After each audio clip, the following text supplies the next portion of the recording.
कडमुकुडी something असं location आहे.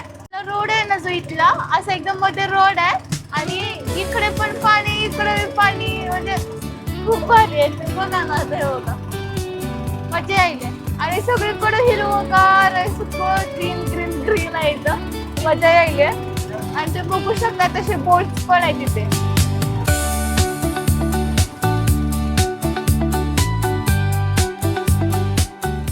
हे जे असं मध्ये मध्ये जे लावलंय ना त्याला चायनीज फिशिंग नेट असं म्हणतात.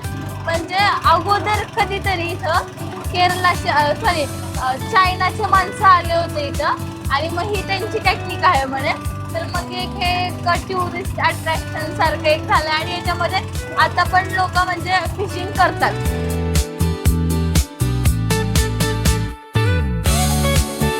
इकडे मँग्रोव्ज आहे आणि आता आपण तिकडे चाललोय तर मजा येते आणि ही मामाले भारी बोट चालवालेत खरं सिरियसली. हे सगळं एन्जॉय करायचं म्हणलं इथे यावंच लागतं मित्रांनो. आता तुम्हाला व्हिडिओ मध्ये इतकं छान दिसत असेल तर समोर विचार करा किती सुंदर ते दिसायला लागलं. मस्त वाटतं.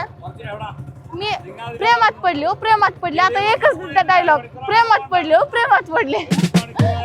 बाबू मी असं स्वर्गात आले आणि वाटलं रे मला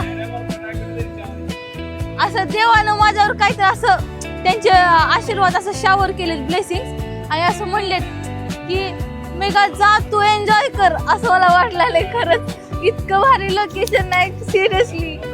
सगळीकडे झाड आहेत मध्ये मी वाव बाबू मित्रांनो आता बोट आमची अडकली आहे. एवढं मस्त मी एन्जॉय करत आले होते त्यात काही विषय नाही. लोकेशन भारी आहे. मी इथं अडकला तर चांगलं वाटलं मला. आता ह्यांची मुसीबत आहे ना घेऊन तर जावं लागेल ना रात्री.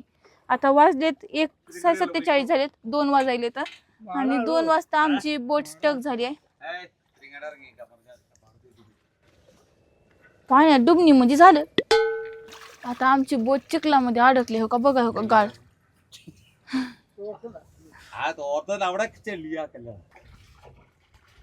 नुसतं खोलवर चिखल आहे हो का. आता ती मामा काढलाय चिखल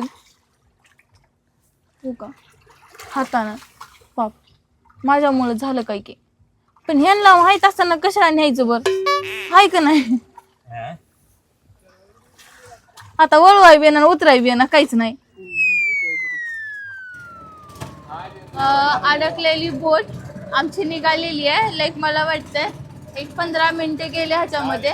मग ह्याने असं चिखल हाताने काढले आणि मग आता आपण चाललो.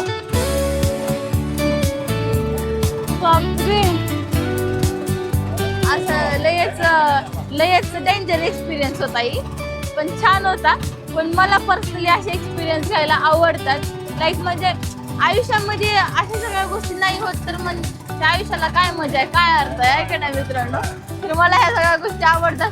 हा पण देवाच्या नावानं बरं झालं बाबा इथं जर अडकून बसलो असतो तर ना इकडे रस्ता ना इकडे रस्ता नुसतं पाणीच पाणी.